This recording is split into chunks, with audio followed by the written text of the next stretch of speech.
नमस्कार, स्वागत है आपका न्यूज़ 18 का डिजिटल प्लेटफॉर्म देख रहे हैं आप। मैं हूं आपके साथ वैभव कृष्ण भौंडिले। ईरान में लोग सड़कों पर उतर आए हैं, विरोध प्रदर्शन कर रहे हैं। ईरान में आर्थिक मंदी आ गई है और अर्थव्यवस्था पूरी तरीके से चरमरा गई है। विरोध के सुर इतने तेज हैं कि लोग सड़कों पर उतर आए हैं और अली खामनेई की सरकार के उनके शासन का विरोध किया जा रहा है। वो शासन जो लंबे समय से ईरान में चला आ रहा है, लेकिन उन्हीं अली खामनेई के खिलाफ विरोध के सुर अब तेज होते नजर आ रहे हैं। मेरे साथ मेरे सहयोगी आनंद मौजूद है। आनंद, बहुत बहुत स्वागत है आपका। सबसे पहला यही सवाल कि विस्तार से थोड़ा बताइए कि ये विरोध इतना ज़्यादा क्यों, वो भी अली खामनेई के खिलाफ।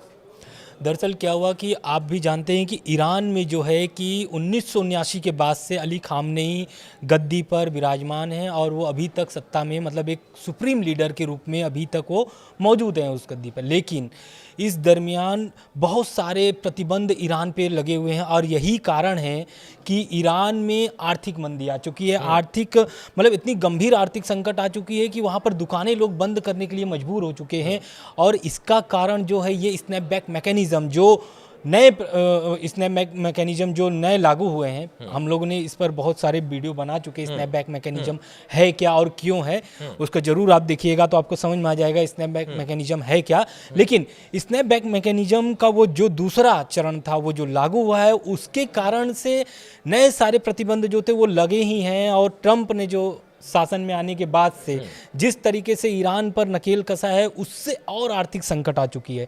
इस कारण से वहाँ पर जो आर्थिक मंदी है, वहाँ पर जो रियाल यानी कि वो ईरान की जो करेंसी है इतनी गिर चुकी है कि मतलब मैं ये बोल सकता हूँ कि डॉलर के आगे ईरान की जो करेंसी है वो ना के बराबर है। और मुश्किलें इतनी बढ़ गई कि लोग दुकान वहाँ पे मजबूर हो गए बंद करने के लिए। पहले तो ऐसा था कि प्रदर्शन जो एक बाजार में थी, लेकिन अब लगभग वो जो प्रांत है, लगभग प्रदर्शन जो 26 प्रांतों में मतलब ईरान के 26 शहरों में ये प्रदर्शन फैल चुके हैं।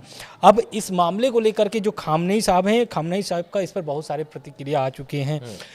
खामनेई साहब ने बोला है कि इसमें जो है कि विदेशी ताकतों की भूमिका अधिक है और यही कारण है कि अंदर खाने में जो है कि ईरान में सरकार के खिलाफ प्रदर्शन हो रहा है। लेकिन जो मसूद पेजेश्कियान है, गिराने की कोशिश की जा रही है। बिल्कुल, लेकिन जो मसूद पेजेश्कियान है वहाँ के राष्ट्रपति हैं, उनसे उनकी बातचीत हुई है और वो इस विषय पे बयान भी उनका आया है कि मसूद पेजेश्कियान इस पर काम कर रहे हैं, उनकी सरकार काम कर रही है, आने वाले समय में ईरान में संतुलन बन जाएगा। लेकिन अब इसी बीच एक और दावा आता है जो बहुत ही सनसनीखेज दावा है। दावा ये है कि ईरान छोड़ने को मजबूर हो गए हैं खामनेई, अली खामनेई साहब। बिल्कुल, रूस जा सकते हैं क्या? बिल्कुल रूस जा सकते हैं। और खामनेई साहब का ये ऐसा दावा क्यों आ रहा है? तो सीरिया में जो संकट आई थी वही ठीक ईरान पर भी देखा जा रहा है।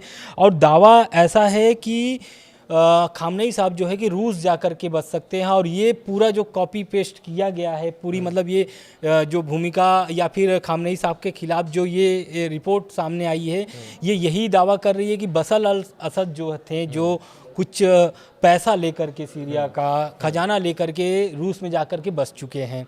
तो ठीक उसी तरीके से खामनेई साहब भी अपने बच्चों के साथ, अपने परिवार के साथ रूस में जाकर के शरण ले सकते हैं। और लेकिन ये बहुत ही आने वाला ये बी प्लान है खामनेई साहब का। ऐसा नहीं है कि ये खामनेई साहब अभी छोड़ करके जा रहे हैं। ये तो आने वाला समय बताएगा कि आयतुल्लाह अली खामनेई जो है वो क्या फैसला लेते हैं। लेकिन आप 1979 से अगर देखेंगे तो अब तक भर में ईरान में कोई ऐसी अच्छी चीज़ नहीं हुई है जिससे ईरान में कोई ऐसा जश्न मनाया गया हो। लेकिन एक सवाल आनंद, आपको रोक रहा हूँ, माफ कीजिएगा। एक सवाल ये भी बार बार लगातार खड़ा हो रहा है कि ट्रंप भी कहीं ना कहीं दखल दे रहे हैं। क्या ये जो विरोध प्रदर्शन हो रहा है, ये जो सड़कों पर लोग उतरे हैं, क्या ये हुजूम जो उमड़ रहा है लोगों का, विरोध के सुर इतने तेज नजर आ रहे हैं, इनके मूल कारणों में कहीं ना कहीं ट्रंप की भी भूमिका है?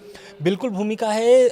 ये पिछले दिनों जब ट्रंप का बयान आया था, प्रदर्शन तो आपको भी पता है कि लगभग 28 दिसंबर से चल रहा है ये प्रदर्शन। लेकिन 2 जनवरी को इस पर ट्रंप का बयान आता है और ट्रंप का बयान सीधे सीधे प्रदर्शनकारियों को समर्थन करते हुए का बयान आता है।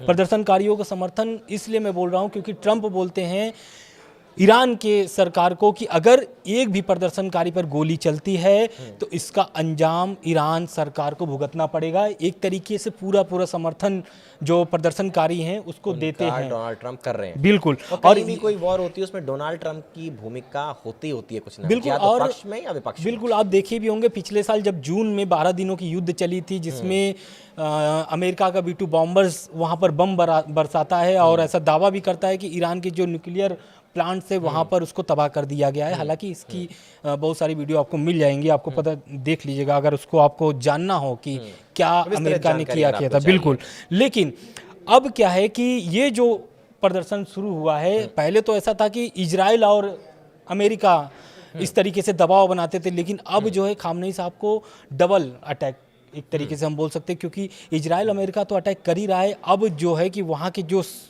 विपक्षी पार्टी है यानी कि जो खामनेई साहब के विरोध में वहाँ पर वो भी सरकार को घेरने की तैयारी में, पूरी तैयारी में है। और कहीं ना कहीं ये भी उनको खलल मतलब एक तरीके से परेशानी बढ़ा रही है विपक्ष को भी, क्योंकि ट्रंप की भूमिका अगर ईरान में अधिक होती है तो कहीं ना कहीं विपक्ष को भी इसका आने वाले समय में सामना करना पड़ सकता है। इस कारण से ये जो प्रदर्शन है, खामनेई साहब हालांकि ये चाहते हैं कि संतुलन बना रहे। ये जो रियाल वाली मैटर है इस पर हम रूस को भी अभी लाएंगे बीच में कि रूस की इसमें भूमिका क्या है, चीन की इसमें भूमिका क्या है और ट्रंप का आगे का क्या प्लान है। हालांकि खामनेई साहब का ये जो प्लान है कि रूस में जाकर के बस जाना, ऐसा जो बयान आया है, ये है इजरायली मीडिया ने, ब्रिटिश अखबार अली खामनेई को रूस पनाह देगा सीधे तौर पर, बिल्कुल दे सकता है, खड़ा होगा, बिल्कुल दे सकता है, संबंध खराब करेगा। बिल्कुल नहीं, संबंध खराब, संबंध कोई ऐसे अच्छे है नहीं ईरान के साथ अमेरिका का, क्योंकि आपको भी पता है कि जून के साथ, हाँ रूस के साथ बिल्कुल अच्छा है, क्योंकि ऐसा इजराइल भी कहता है कि अगर खामनेई साहब कहीं जाएंगे तो शरण लेंगे तो वो रूस ही जाएंगे, क्योंकि पुतिन से उनकी बहुत ही अच्छा तालमेल है, बहुत अच्छी दोस्ती है, बहुत गहरी दोस्ती है।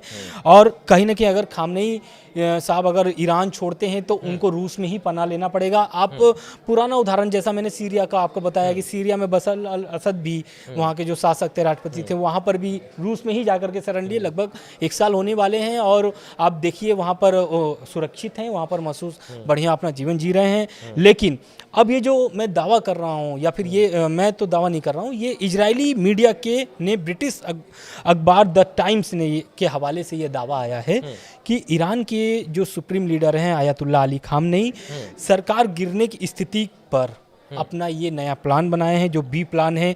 देशव्यापी विरोध प्रदर्शन और तेज या ज़्यादा होने पर चीज़ें हाथ से जब निकल जाएगी खामनेई साहब के, तब वो इन सूरतों में खामनेई साहब कथित रूप से रूस में भागने का प्लान कर सकते हैं, ऐसा ये रिपोर्ट कह रहा है। रिपोर्ट के अनुसार एक और भी है कि खामनेई साहब 46 साल की उम्र के हैं और 46 साल की उम्र में भी खामनेई साहब की वो जो ताकत है, भले आपको विरोध प्रदर्शन दिख रहा है 26 प्रांतों में, लेकिन आप कुछ ऐसे खबरें भी हैं जो उनके समर्थन में भी लोग उतर रहे हैं वहाँ पर, क्योंकि आपको भी पता है कि अली खामनेई के सपोर्ट में अगर देखा जाए तो ईरान के अलावा बहुत सारे ऐसे मुस्लिम कंट्री हैं, 57 मुस्लिम कंट्री हैं, अगर उसमें देखा जाए तो बहुत सारे ऐसे कंट्री में आपको खामनेई साहब के समर्थक में मिल जाएंगे। कंट्री में भी बहुत लंबे वक्त तक लोकप्रिय नेता रहे, बिल्कुल लोकप्रिय नेता भी रहे हैं और एक तरीके से उनको मुस्लिम धर्म गुरु के रूप से भी देखा जाता है। अपने भारत में भी बहुत जगहों पर ऐसे प्रदर्शन हुए हैं खामनेई साहब के समर्थन में। हाँ, तो ये कहीं ना कहीं ये दर्शाता है कि